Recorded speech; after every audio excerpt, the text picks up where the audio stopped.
This week we're going to highlight the price changes for March soybean futures associated with the release of the USDA reports on January 10th.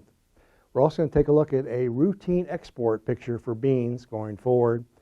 That's because of a record large Brazilian crop which looks to be on the horizon, which we're going to highlight.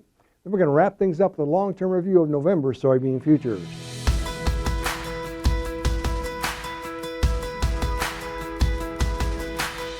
Hi, this is Brian Basting with Advanced Trading. Let's talk about the soybean market. We're getting ready to start 2025 here, and the soybean market has shown a little bit of sign of life, but it's still struggling near contract lows. Let's take a look, however, at next week's USDA supply-demand report. Now, this report will come out on Friday, January 10th. Also, that same day, the USDA will release its quarterly grain stocks report.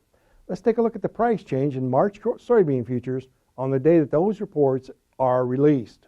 Again, this is Friday, January 10th. We'll revisit this next week again and talk about it a bit more. But this shows that price change on the day that those reports are released. And not every year, but you can see a number of years here, there's been quite a bit of volatility associated with the release of these reports.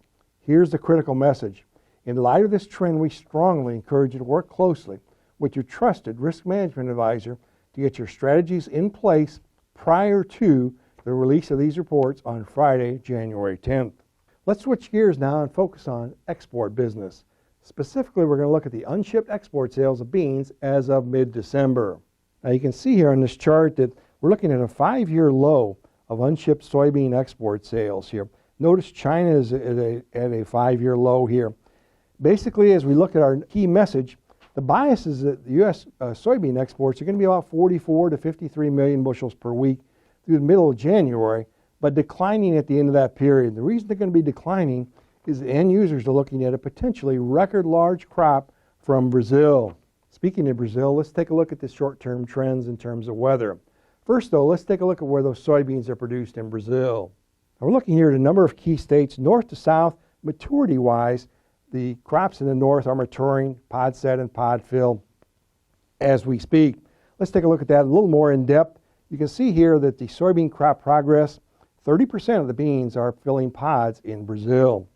Given that trend, weather is very important. Let's take a look at the short-term weather trends. Our slides this week, as usual, are courtesy of T-Storm Weather. The key message on this map is that upper right-hand corner, that blue box, if you will. Cool fronts are going to result in rainfall across those key areas of northern Brazil. Remember, those beans are setting and filling pods. Let's look at another look at that. Anything above that purple line in this map here is looking at weather the normal conditions or the short term here, which is ideal for beans. The equivalent, rough equivalent would be during August to early September here in the U.S. Now below that blue line would be dry in far southern Brazil. Let's quantify that now over the next 14 days. You can see the further north we move here, it's normal to above normal precip into January. Again, ideal for beans in that area. A little bit drier though in Rio Grande do Sul. Here's the key message. In Rio Grande do Sul, the beans aren't near as far along maturity-wise. January and even into early February being a more critical time period for those beans. Let's wrap things up this week. Look at the trends in November bean futures. And November beans, as we tape here on Tuesday, are trading near 10.05 a bushel. Remember, that's November of 25, of course. And so we're looking at a price that's pretty typical for this time of year, near $10. We've seen some recent years above that. But the crop insurance price for last fall was at 10.03 a bushel. Key message, we strongly encourage you to continue to work closely with your trusted risk management advisor to manage price movement.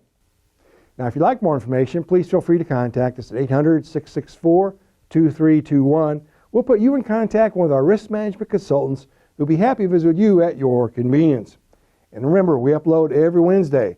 Make sure to subscribe to our channel and never miss an upload. Thanks a lot. Hope you have a happy new year.